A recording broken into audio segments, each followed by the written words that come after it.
Pemirsa, jika Anda berkunjung ke Sumatera Barat, jangan lupa mampir ke Istana Baso Pagaruyung.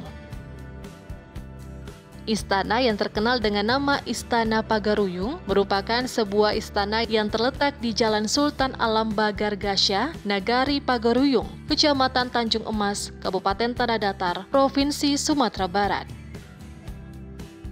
Sesuai dengan namanya, istana ini mengabadikan kemegahan arsitektur dari pusat pemerintahan kerajaan. Meskipun wujud yang berdiri megah sekarang ini bukanlah bangunan aslinya, namun berbagai detail ciri khas arsitektur yang dimilikinya masih sama seperti kondisi di masa lampau. Istana Baso Pagaruyung dahulu merupakan kediaman dari Raja Alam, sekaligus pusat pemerintahan dari sistem konfederasi yang dimiliki oleh triumvirat atau 3 pemimpin berjuluk Rajo Tigo Selo. Sistem kepemimpinan ini menempatkan Raja Alam sebagai pemimpin kerajaan dengan dibantu 2 wakilnya, yaitu Raja Adat yang berkedudukan di Buwo serta Raja Ibadat yang berkedudukan di Sumpur Kudus. Kedua wakil ini memutuskan berbagai perkara yang berkaitan dengan permasalahan adat serta agama.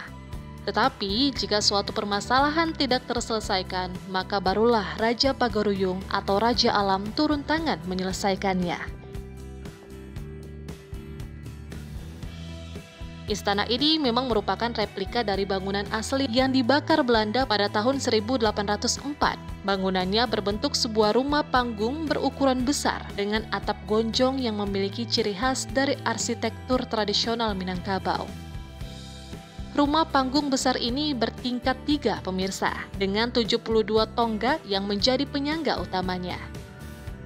Terdiri 11 gonjong atau puncak atap yang menghias bagian atas dari bangunan ini. Seluruh dinding bangunan ini dihiasi oleh ornamen ukiran berwarna-warni yang secara total terdiri dari 58 jenis motif yang berbeda. Sebagai sebuah istana kerajaan, masing-masing tingkat dalam bangunan ini memiliki fungsi yang berbeda-beda. Tingkat paling bawah merupakan tempat aktivitas utama pemerintah, berupa sebuah ruangan besar yang lebar dengan area khusus sebagai singgasana raja di bagian tengahnya.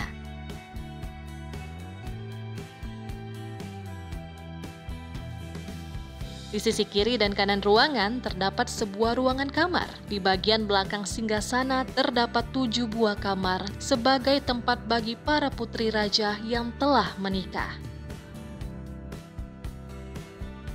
Kemudian di tingkat kedua dari bangunan merupakan ruang aktivitas bagi para putri raja yang belum menikah. Besarnya ruangan ini sama besarnya dengan ruangan utama di bawah.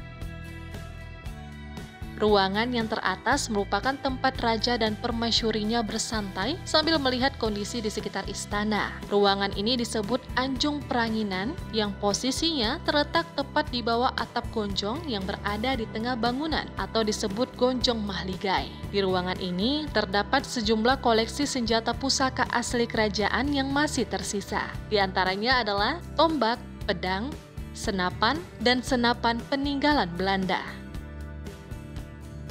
Istana ini juga terdapat dapur kerajaan yang mempunyai 2 ruangan. Di sisi kanan merupakan tempat masak yang dilengkapi dengan perkakas dapur serba tradisional. Sedangkan pada sisi sebelah kiri merupakan tempat para dayang yang berjumlah 12 orang. Dapur Istana Pagaruyung dibuat terpisah dengan bangunan utama dan dihubungkan dengan selaras. Bangunan asli dari istana ini awalnya berlokasi di Bukit Batu Patah. Setelah insiden pada tahun 1804, istana ini didirikan kembali, tetapi terbakar habis pada tahun 1966. Pada 27 Desember 1974, upaya rekonstruksi ulang kembali dilakukan dengan ditandai peletakan tunggak tuo atau tiang utama oleh Gubernur Sumatera Barat saat itu, yaitu Harun Zain. Istana ini dibangun kembali di lokasinya yang baru di sisi selatan bangunan asli, yaitu lokasinya saat ini. Sekarang ini, Istana Bakso Pagaruyung menjadi destinasi utama pariwisata di Sumatera Barat. Selain itu, museum ini dijadikan sebagai pusat informasi dan dokumentasi, sebagai edukasi dan rekreasi, dan penyimpanan benda-benda sejarah, dan sebagai sarana pemersatu bangsa.